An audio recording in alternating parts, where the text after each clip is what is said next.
ഇനി കാണാൻ പോകുന്ന മാംഗല്യംസ് ലേറ്റസ്റ്റ് എപ്പിസോഡ് വരികയാണ്. അപ്പോൾ ഈ എപ്പിസോഡ് തുടങ്ങുമ്പോൾ തന്നെ കാണിക്കുന്ന അർച്ചനയുടെ സ്വപ്നത്തിൽ നിന്നാണ്. അപ്പോൾ അർച്ചന സ്വപ്നം കാണുന്നത് എന്താണ്, രണ്ട് കുട്ടികളെയും പരസ്പരം ആ നിത്യം മാറ്റുന്നതും. അതിനുശേഷം സന്ദീപ് വന്നിട്ട് എന്താണ്, കുഞ്ഞിനെ എപ്പം തരാൻ പറ്റും ചോദിക്കുമ്പോൾ 4 മണിക്കൂറെങ്കിലും ആവുമെന്ന് പറഞ്ഞാൽ സന്ദീപ് തിരിച്ച് പോകുന്നതൊക്കെ കണ്ട് ആ ഒരു പീഡ് നെട്ടലിൽ തന്നെ നമ്മുടെ അർച്ചന ഉറക്കത്തിൽ നിന്ന് എണീറ്റ് നിൽക്കുന്നതാണ് കാണിച്ചത്. അപ്പം ഇനി ആ കുഞ്ഞുങ്ങളെ മാറ്റിയതാണോ അതോ അർച്ചനയുടെ സ്വപ്നമാണോ, അവന്തിക യഥാർത്ഥത്തിൽ പറഞ്ഞ പ്ലാൻ നിത്യ വർക്കൗട്ട് ആക്കിയോ എന്നതൊക്കെയാണ് ഇന്നത്തെ എപ്പിസോഡിൻ്റെ ഏറ്റവും വലിയ ഹൈലൈറ്റ്. അപ്പോൾ ഈ ചാനൽ ആദ്യമായിട്ട് കാണുന്നവരാണെങ്കിൽ ചാനൽ സബ്സ്ക്രൈബ് ചെയ്യാനും ബെല്ലൈക്കൻ പ്രസ് ചെയ്യുന്നതിന് കമൻസും ഷെയർസ് ലൈക്സിന് ആരും മറക്കണ്ട കേട്ടോ. അതിനോടൊപ്പം തന്നെ ഇന്ന് നമ്മുടെ അർച്ചന 2 വട്ടമാണ് ജയരാമനെ കണ്ടുമുട്ടുന്നത്. ഒന്ന്, പ്രതീക്ഷിക്കാത്ത സാഹചര്യത്തിൽ ജയരാമൻ ആരാന്ന് പോലും അറിയാതെ. രണ്ടാമത് കാണുന്നത് അവന്തികയുടെ മുന്നിൽ വെച്ച് തന്നെയാണ്. അങ്ങനെ അന്നെങ്കിൽ സ്വപ്നം കണ്ട് ഭയങ്കര നെറ്റി ഉണർന്ന് നിൽക്കുമ്പോഴത്തേക്കും സച്ചിൻ കൂടെ അങ്ങ് ഉണരുവാണ്. അപ്പോൾ സച്ചിൻ ഉണർന്നിട്ട് എന്ത് പറ്റി അർച്ചനയൊക്കെ ചോദിക്കുമ്പം ഈ ഞാൻ ഒരു സ്വപ്നം കണ്ട് കുഞ്ഞിനെ കുറിച്ചെന്നൊക്കെ പറയുമ്പം സച്ചിൻ എന്താണ് അർച്ചന അങ്ങ് കാം ഡൗൺ ആക്കണം, അങ്ങ് ആശ്വസിപ്പിച്ചിട്ട്. അപ്പോൾ അർച്ചന പറയുന്നുണ്ട്, സച്ചിയുടെ ഞാൻ ഒന്ന് ആദ്യം വിളിച്ചു നോക്കട്ടെ. അപ്പം സച്ചി പറയുന്നുണ്ട്, വേണ്ട, ഇപ്പോഴെന്തിനാ നീ വിളിച്ചു നോക്കുന്നത്, ഈ സമയം എത്രയും നിനക്ക് വല്ല ബോധമുണ്ടോ, ഈ സമയത്തൊന്നും അവരെ കയറി വിളിക്കുന്നത്, അവരെ കിടന്ന് ഉറങ്ങുവാക്കി അർച്ചന, നീ വെറുതെ വിളിച്ച് ശല്യപ്പെടുത്തണ്ടെന്നൊക്കെ പറഞ്ഞ് അർച്ചന ഒരുവിധം എന്താണ് രാത്രി കിടത്തി അങ്ങ് ഉറക്കമാണ്. പിന്നെ നേരം വെളുത്ത് തുടങ്ങുന്നതേ ഉള്ളൂ. അപ്പോൾ ആ സമയത്തിലേക്ക് നമ്മൾ അർച്ചന എന്താണ് നേരെ കുട്ടിയെ കാണാൻ വേണ്ടിയിട്ട് രാവിലെ തന്നെ ഓടിപ്പാഞ്ഞുള്ള പോക്കാണ്. ഈ പോക്കിൻ്റെ സമയത്തിൻ്റെ തൊട്ട് മുന്നേ തന്നെ ഈ കുഞ്ഞുങ്ങളെ ഇൻക്യുബേഷനകത്തായിരുന്നല്ലോ. അപ്പോൾ അതിൻ്റെയൊക്കെ സമയം കഴിഞ്ഞിട്ട് ഒരു കൊച്ചിനെ എടുത്തുകൊണ്ട് പോയി നിത്യം ജയറാമിൻ്റെ റൂമിലേക്ക് കൊടുക്കുന്നുണ്ട്. മറ്റൊരു കൊച്ചിന് വേറൊരു വ്യക്തി എടുത്തുകൊണ്ടാണ് സന്ദീപിൻ്റെ ആതിരയുടെ റൂമിൽ കൊണ്ട് കൊടുക്കുന്നത്.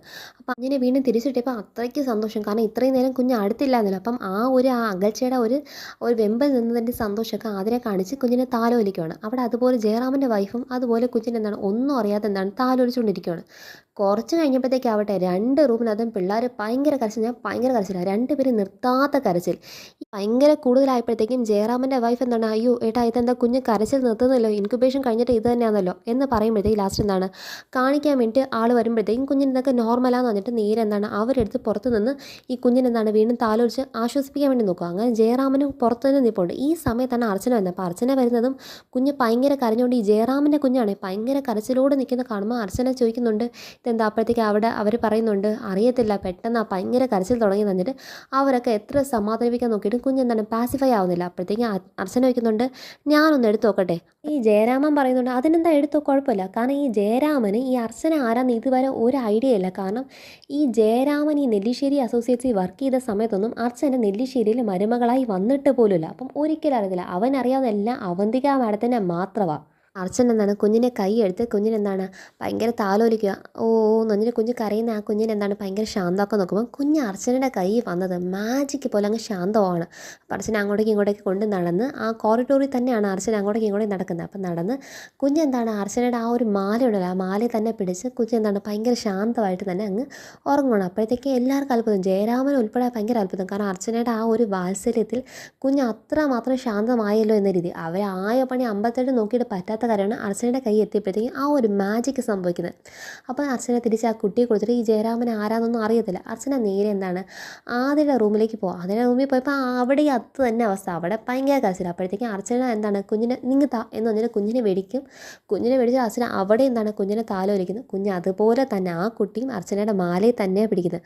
അപ്പം ആ കുഞ്ഞ് എന്താണ് അത്ര ശാന്തമാണ്. സന്ദീപിൻ്റെ ആതിരയുടെ കുട്ടിയല്ല, യഥാർത്ഥ ജയരാമൻ്റെ കുട്ടി തന്നെയാണ് ഇപ്പം ആതിര റൂമിനകത്ത് ഇരിക്കുന്നത്. അപ്പോൾ ആ കുഞ്ഞ് അതുപോലെ തന്നെ ശാന്തമാണ്.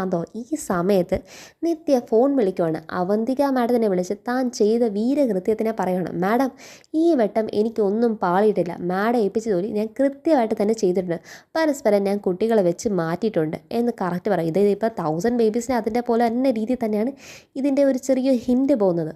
അതിലേക്ക് ഇത് കണ്ട് ഭയങ്കര അത്ഭുതം. കാരണം പ്രസവിച്ചത് താനാണെങ്കിലും തൻ്റെ ചേച്ചിയുടെ കൈ ഒന്നും കുഞ്ഞ് ഇത്രമാത്രം ശാന്തമായില്ല. അപ്പം ചേച്ചിക്ക് എന്തുമാത്രം കുഞ്ഞുങ്ങളോട് അത്രമാത്രം താലോലും വാത്സല്യമൊക്കെ ഉള്ളത് കൊണ്ടല്ലേ ഇങ്ങനെ നോക്കാൻ പറ്റുന്നത്. അപ്പം അച്ഛനെ തന്നെ നോക്കിയിരിക്കുകയാണ് ആതിര. പിന്നെ കാണിക്കുന്നതാണ് ജയരാമൻ്റെ എൻട്രി. ജയരാമൻ എങ്ങോട്ടേക്ക് പോയെന്നറിയോ? ജയരാമൻ നേരെ പോയത് നെല്ലിശ്ശേരി ഹൗസിലേക്കാണ്. അപ്പം നെല്ലിശ്ശേരി വീട്ടിൽ പോയ ജയരാമനെ ആദ്യം കാണാൻ സേതുമാധവനാണ്. അപ്പം താൻ എന്താണ് ഇങ്ങോട്ടേക്ക്?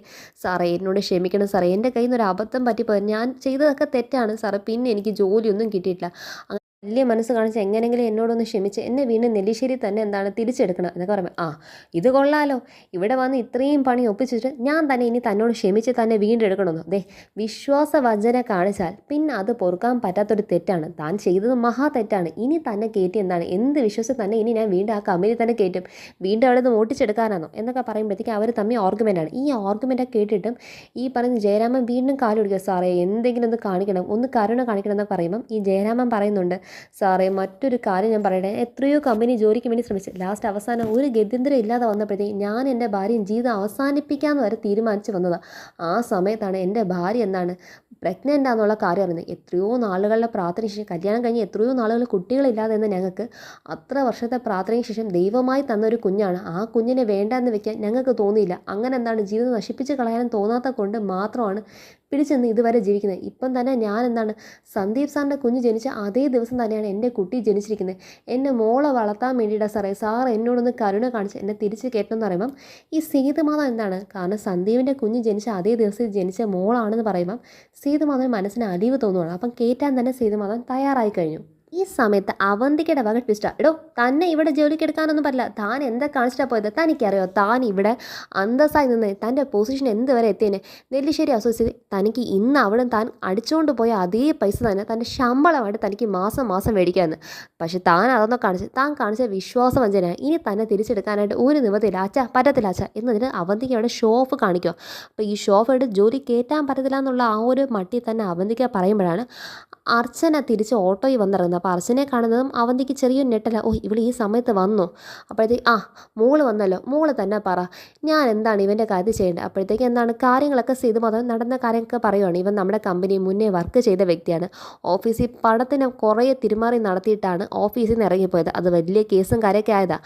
അന്ന് ഞാൻ ജോലി എന്ന് പറഞ്ഞിട്ട് ഇപ്പം വന്ന് പ്രാരാബ്ദങ്ങൾ ഓരോന്ന് പറഞ്ഞിട്ട് എനിക്ക് ജോലി വേണം സാറേ, എന്നെ തിരിച്ചെടുക്കണം, കുഞ്ഞ് ജനിച്ചു, അത് സന്ദീപിൻ്റെ കുഞ്ഞ് ജനിച്ച അതേ ദിവസം തന്നെ കുഞ്ഞ് ജനിച്ചു എന്നൊക്കെ പറയുന്നത്, അതുകൊണ്ട് തനിക്ക് കുഞ്ഞിനെ പോറ്റാൻ വേണ്ടി ജോലി തരണമെന്നൊക്കെ പറയുന്നുണ്ട്. പിന്നെ വീണ്ടും ഇവൻ്റെ ഈ ഒരു പ്രാരാബ്ദമൊക്കെ കേട്ടപ്പം തിരിച്ച് ജോലിക്കെടുക്കാൻ ഞാൻ തയ്യാറാണ്, പക്ഷേ അവന്തിക മോള് പറയുന്നത് ഇവനെ ജോലിക്ക് തിരിച്ചെടുക്കണ്ട എന്ന് തന്നെയാണ് പറയുന്നത്. കാരണം ഇവൻ ഇത്രയും വലിയ ചതി കമ്പനിയോട് കാണിച്ചിട്ട് പോയതല്ലേ എന്നാണ് അവന്തിക മോളുടെ അഭിപ്രായം. മോളുടെ അഭിപ്രായം എന്താ, അർച്ചന മോള് പറ, അതനുസരിച്ച് അച്ഛൻ ഒരു തീരുമാനം എടുക്കാമെന്ന് പറയുമ്പം അർച്ചന ഇവനെ നോക്കിയിട്ട് പറയുന്നുണ്ട്, ഇയാളെ ഞാൻ ഇപ്പോൾ അവിടെ വെച്ച് കണ്ടിട്ട് വന്നതല്ലേ ഉള്ളൂ, നിങ്ങളുടെ കുഞ്ഞല്ല എന്ന് ഭയങ്കര കരച്ചിൽ. അപ്പോഴത്തേക്ക് അതേ മേഡം എൻ്റെ കൊച്ചു തന്നെയാണ് എന്നൊക്കെ പറയുമ്പോഴത്തേക്ക് അർച്ചന പറയുന്നുണ്ട്, അച്ഛാ നമ്മുടെ വീട്ടുമുറ്റത്ത് വന്നെന്ന് ഒരാളെ സങ്കടം പറഞ്ഞ് അയാൾക്കൊരു കുഞ്ഞ് ജനിച്ചു, അതിനെ പോറ്റാനാന്നൊക്കെ അല്ലേ പറഞ്ഞത്, 6 ശാപം കണ്ണീരും നമ്മുടെ വീട്ടിൻ്റെ മുറ്റത്ത് വീഴണ്ട അച്ഛാ, ഒരു ആവശ്യം കൊണ്ട് മാപ്പ് അപേക്ഷിച്ചിട്ടല്ലേ ചോദിക്കുന്നത്, അപ്പം പിന്നെ നമുക്ക് പുറത്തു കൊടുക്കുമെന്നുള്ളത് നമ്മുടെ വലിയ മനസ്സല്ലേ എന്നൊക്കെ പറയുമ്പോൾ അർച്ചനയുടെ മുന്നിൽ വെച്ച് അവന്തി പറയുമോ, അതൊന്നും പറ്റത്തില്ല, ഇവരെ കയറ്റാൻ ഒരു നിവൃത്തിയില്ല, കാരണം ഇപ്പം നമ്മളോട് കാണിച്ചു പോയി പൈസ മോഷ്ടിച്ചുകൊണ്ട് പോയതാണ്, അതൊന്നും കയറ്റാൻ പറ്റില്ല പറയുമ്പം അവന്തിക്ക് കിട്ടാൻ അർച്ചന കൊടുക്കുക. അങ്ങനെ നോക്കുകയെന്നുണ്ടെങ്കിൽ പറയുന്ന കാര്യം പൈസയ്ക്കകത്ത് തിരിമറി നടത്തിയെ കൊണ്ട് ക്ഷമിക്കാൻ പറ്റത്തില്ല എന്നല്ലേ, അങ്ങനെ നോക്കുന്നെങ്കിൽ ഏട്ടത്തിയോട് ഞങ്ങളൊക്കെ ക്ഷമിച്ചില്ലേ, ഏട്ടത്തി ഇതേ തെറ്റ് തന്നെയല്ലേ ചെയ്ത്, അയാൾ ചെയ്ത അതേ തെറ്റ് ചെയ്ത് ഇവിടെ പൈസയിൽ നല്ല പോലെ തിരിമറി നടത്തിയ വ്യക്തി തന്നെ ഏട്ടത്തി ചെയ്ത ആ കുറ്റം ഞങ്ങളെല്ലാവരും ക്ഷമിച്ചു തന്നില്ലേ, ഞങ്ങളെല്ലാവരും മറന്നില്ലേ, അതുപോലെ അയാളോട് ക്ഷമിക്കാവുന്നല്ലേ ഉള്ളൂ എന്ന് പറയുമ്പം ഈ ജയരാമൻ്റെ മുന്നിൽ വെച്ചിട്ട് അവന്തിക്ക് ഇത് ഭയങ്കര ഇൻസൾട്ടായി പോകണം. അവന്തിക പിന്നെ ചൂളി അവിടെ നിൽക്കുകയാണ്. അപ്പോൾ അർച്ചനെ വിട്ടുകൊടുക്കാതെ തന്നെ സംസാരിച്ചത് ഒട്ടും അവന്തിക്ക് പ്രതീക്ഷിക്കാത്തൊരു ഡയലോഗായി പോയി എന്നുള്ളതാണ്. അപ്പം ജയരാമൻ വീണ്ടും ഭയങ്കര പാവത്താനെ പോലെ നിൽക്കുക. അപ്പോൾ അർച്ചന ഒരു തീരുമാനം പറയുന്നുണ്ട്, അച്ഛാ ഇയാളെ വീണ്ടും ഓഫീസിലേക്ക് ജോലിക്ക് എടുക്കണം. അപ്പം ജയരാമന് ഭയങ്കര എന്നെ എടുക്കണ്ടെന്നോ പറയുന്നു, കാരണം ജോലിക്ക് ഇനി ഇയാളെ ഓഫീസ് എടുത്താലും അവിടെ ആർക്കും ഇയാളൊരു വില കാണത്തില്ല, കാരണം പരിഹാസത്തിന് മാത്രം ഇയാൾ അവിടെ ഒരു പാത്രമാകത്തുള്ളൂ, കാരണം അവിടെ നിന്ന് ഇത്രമാത്രം പേരെ പറ്റിച്ചിട്ട് വന്നിട്ട് വീണ്ടും നമ്മൾ അയാളെ എടുക്കുമ്പോൾ നമ്മുടെ കമ്പനിയുടെ റെപ്യൂട്ടേഷനും കൂടെ അതൊരു ബാധകമാവും. അപ്പോൾ അതുകൊണ്ട് മറ്റെന്തെങ്കിലും ജോലി കൊടുക്കാൻ നോക്കാച്ചാന്ന് പറയുമ്പം ലാസ്റ്റ് സേതുമാധവൻ തീരുമാനിക്കുന്നുണ്ട് ഇവൻ ഇവിടെ തന്നെ ഒരു കാര്യസ്ഥനായും ഒരു ഡ്രൈവറാക്കിയൊക്കെ നിൽക്കാൻ വേണ്ടിയിട്ട്, അതിന് തനിക്ക് ശമ്പളം ഒക്കെ ഞാൻ ആവശ്യത്തിന് തരാം, തനിക്ക് നിൽക്കാൻ സമ്മതമാവും, സാറേ 100 പേരുടെ സമ്മതം, ഞാൻ ഇവിടെ നിന്നോളാം എന്ന് പറഞ്ഞിട്ട് അവൻ ഇവിടെ നിൽക്കാനായിട്ട് ഇനി ഈ വീട്ടിൽ നെല്ലിശ്ശേരി വീട്ടിൽ തന്നെ ഒരു ഡ്രൈവറായിട്ടും കാര്യസ്ഥനായും സ്വന്തം മോളെ നോക്കിയും കണ്ടിരിക്കാൻ പറ്റുന്ന ഒരു അച്ഛനായും ഈ ജയരാമൻ ഇനി നെല്ലിശ്ശേരി തന്നെ കാണും. അതായത് അർച്ചനയുടെ കൺമുന്നിലാണ് കാണുന്നത് എന്നുള്ളതാണ് ഏറ്റവും വലിയൊരു കാര്യം. പിന്നെ കാണിക്കുന്നത് സന്ദീപിൻ്റെ കുഞ്ഞിന് വീണ്ടും കരച്ചിൽ അടങ്ങുന്നേയില്ല. അങ്ങനെ വീണ്ടും വന്ന് നോക്കുമ്പോഴത്തേക്കും സന്ദീപിൻ്റെ കുട്ടിക്ക് എന്താണ് ചെറിയ രീതിയിൽ ബ്രീത്തിങ് പ്രോബ്ലം ഉണ്ടെന്ന് പറയുന്നുണ്ട്. അപ്പോൾ അതുകൊണ്ട് ഇവിടെ തന്നെ വേണമെങ്കിൽ അങ്ങ് തുടരാം, അല്ലെങ്കിൽ വീട്ടിൽ കൊണ്ടുപോയി കൂടെ കൊണ്ടുവന്ന് എടുക്കാനുള്ള കാര്യങ്ങളൊക്കെ എടുത്ത് അങ്ങ് മാറ്റാം. അപ്പോൾ ലാസ്റ്റ് സന്ധ്യ പറയുന്നുണ്ട്, അച്ഛാ നെല്ലിശ്ശേരി വീട് ഇവിടെ അടുത്തല്ലേ, നമുക്ക് നേരെ ആതിരയെ വൃന്ദാവനത്തിൽ കൊണ്ടുപോകുന്നതിന് പകരം ഇവിടെ എൻ്റെ വീട്ടിൽ നിന്ന് കൊണ്ടുവന്ന് പോകാമല്ലോ, അതല്ലേ ഏറ്റവും നല്ലത്, വരെയും പോകാൻ ചെയ്യാൻ ഏറ്റവും എളുപ്പമല്ലേ എന്ന് പറയുമ്പം ലാസ്റ്റ് അവർ അതിന് സമ്മതിക്കുന്നതും നിൽക്കുന്നതായിട്ട് കാണിച്ചാണ് അടുത്ത എപ്പിസോഡിന് ഇനി. അപ്പോൾ എല്ലാവരും കാണുമോ, ചാനൽ ലൈക്ക് ചെയ്യാനും സബ്സ്ക്രൈബ് ചെയ്യാനും ബെല്ലൈക്കൻ പ്രസ് ചെയ്ത് കമൻസും ഷെയർ ആരും മറക്കണ്ട കേട്ടോ. അപ്പോൾ ബൈ.